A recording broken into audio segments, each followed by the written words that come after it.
పోచంపల్లి నల్గొండ జిల్లా 50 కిలోమీటర్లు హైదరాబాద్కు చెందినది ప్రదేశం యొక్క ఇక్కత్ బెల్ట్.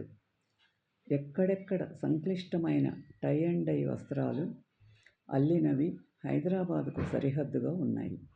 రాష్ట్రంలోని ఇక్కత్ ఫ్యాబ్రిక్లో ఎక్కువ భాగం తెలిసిన పోచంపల్లి ఈ క్రాఫ్ట్కు అతిపెద్ద కేంద్రం. 19వ శతాబ్దంలో గుంటూరు జిల్లాలోని చీరాలలో ఈ టెక్నిక్ మొదటిసారిగా పరిచయం చేయబడింది. అక్కడి నుండి ఆఫ్రికాకు ఎగుమతి చేయబడింది. పోచంపల్లి ప్రధాన వీధిలో ఉత్పత్తి యొక్క వివిధ దశలు జరిగే బిజీ వర్క్షాపులు ఉన్నాయి. ఇక్కత్ చేనేత కార్మికులు ముందుగా నూలును నమూనా ప్రకారం కట్టి ఆపై గొప్ప వాటర్లలో రంగు వేస్తారు.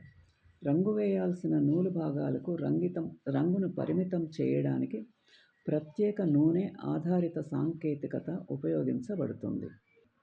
రుంగులు వేసిన నూలును ఎండలో ఎండబెట్టి చివరకు చేతితో పనిచేసే పెద్ద మగ్గాలపై నేయడం ద్వారా తెలియా రుమాల్ అనే వస్త్రాన్ని తయారు చేస్తారు. రాష్ట్ర సహకార గిడ్డంగులు, అలాగే అనేక దుకాణాలు అందమైన పట్టు చీరలు మరియు బట్టల విస్తృత శ్రేణిని విక్రయిస్తాయి.